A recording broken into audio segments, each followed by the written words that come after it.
Welcome to the Ag Commodity Corner Plus podcast. It's July 18th, 2025. This week, I'm on my own. You're going to miss Sabinesh, I guess. You'll do without him. This week's podcast is U.S. Midwest heat plus U.S. corn pollination issues equals a fun short covering rally. It's been a better week compared to the last few weeks, and you can see from our summary weekly grain closing chart, corn was up 12 cents. Soybeans were up about 28 cents. You had Soyoil actually breaking out to new contract highs above 55. We weren't able to close with the strength today, but it's looking better. We actually got as high as 57.17 on the chart there. I've circled it for you. And then we had Bitcoin. Sorry, there's too many commas there, but we had Bitcoin go to a new record at 124,140. We weren't able to close there yet, but it was a big week for crypto, and we'll get into that here shortly. All right, so the heat. You know, the weather guys have been talking about this high-pressure ridge, the heat dome, whatever you want to call it, since April, and it's finally here. You can see from the map above average temperatures for the Midwest next Tuesday, Wednesday, Thursday, only supposed to last for 2-3 days. 95 to 115 degree weather. It's a little concerning. You add, before I get to that, and this is a map showing you where that heat ridge is. I don't have my vanishing pen, but this area is where that heat dome is going to stay stationary for those 2-3 days. And you can see where the rains fall. They fall above that ridge, right into that northern plains and also the Canadian Prairies. But and then the nighttime temperatures for the last 30 days have been extremely high. This is over 133 years, probably top 10, top 20. And again, corn's like, I'm not an agronomist, but corn, the experts tell you that the corn needs a break, just like you and I need to go to sleep at night.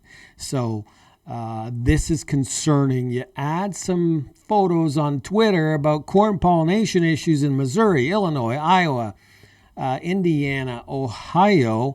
What seems to have happened is some of the corn that was planted early, April 14th, 17th, according to some experts, the ear got wrapped too tightly and it prevented some corn pollination. So I don't think it's concerning enough to maybe impact yield, but I think it was just more localized, just wrong place, wrong time. And so you can see, because of all this new news this week, you've had corn bounce. And on July 14th, you had a reversal, and you've been higher ever since. If you were still waiting for that 2025 summer weather scare, this is it. It's finally here, and you could probably gain as much as 50 cents in corn. That would put you back up to that 460, 470, right in about here.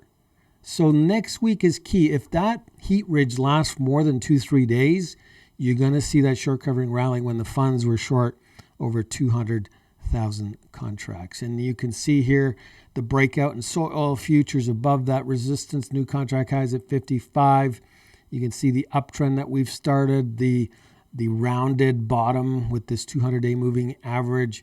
It's spilling over into higher canola futures. You can see, though, here that you're starting to create a bearish downtrend channel. So we've traded back to the upper end of the channel here at 700. The key next week is Soyoil futures as well as weather. If the rains don't materialize or verify, we'll get to that here in a second, then I think we're going to retest the highs. But seasonally this time of the year, canola wants to trade lower. And you can see here in soybeans, we've been range bound for some time. Low $10, high 1060, 1070. Look for a retest of those highs into next week. If you've fallen behind on selling some bushels for 25, here's your opportunity. I don't know, this ridge would have to stay with us for at least a couple weeks into August and impact that pod filling stage for you to get anywhere near $11 or something higher. So look for those opportunities going into next week. And again, don't forget to try our program. It's free. Again, don't forget to subscribe to the channel. It's free as well.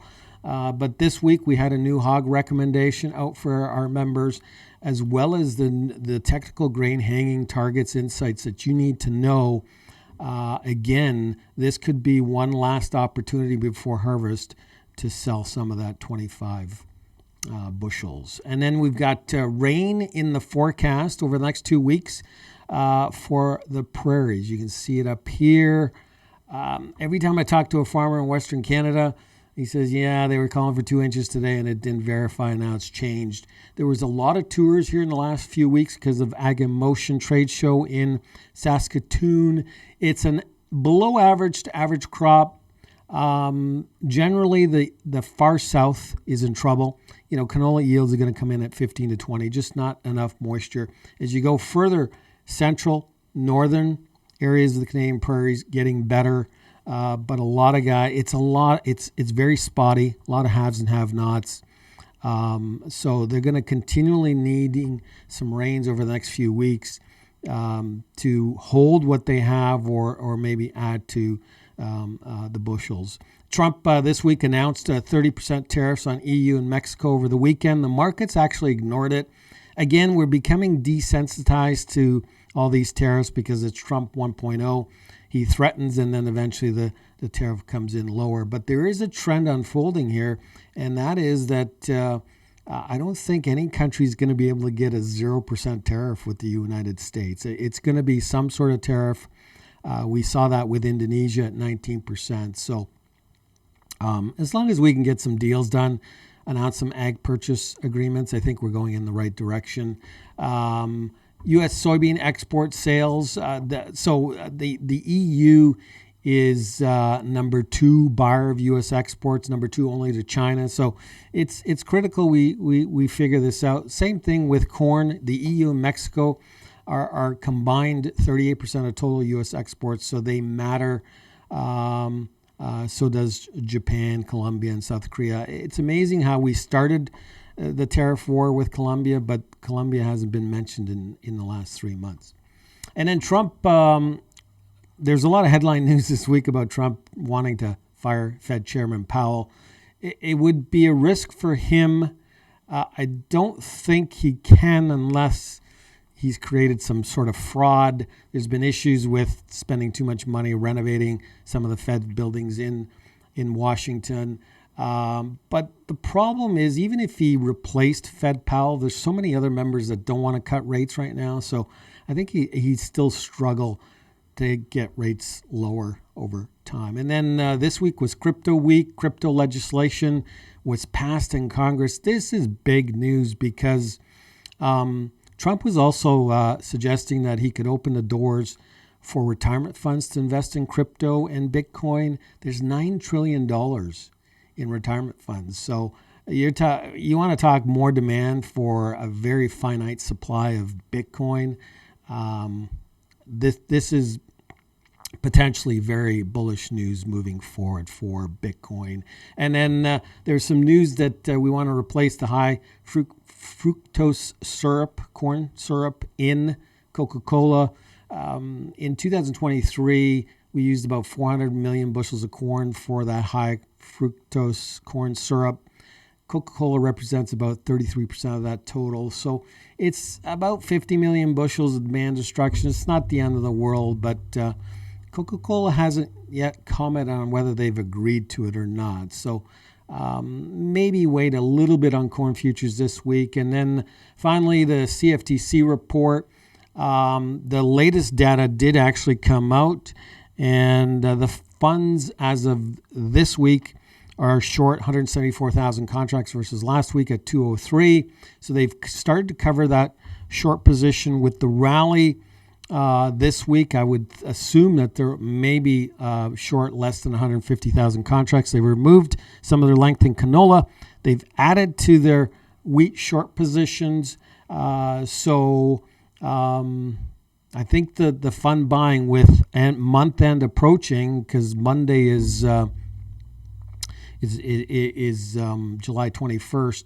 I think if this heat wave lasts and Sunday night weather is going to be important, I think the funds could continue to cover their shorts and push prices higher. So if you're from Ontario, don't forget about the 2025 Great Ontario Yield Tour. We'd love to see you on tour or at one of the final events. And then I thought we could end the week with some humor. 25 years ago, we had Johnny Cash. I saw this on Twitter and I laughed. Bob Hope and Steve Jobs now. No cash, hope, or jobs. Please, God, don't let Kevin Bacon die. I agree. Need that bacon in the morning. Folks, it's been a pleasure. Take care. See you next week.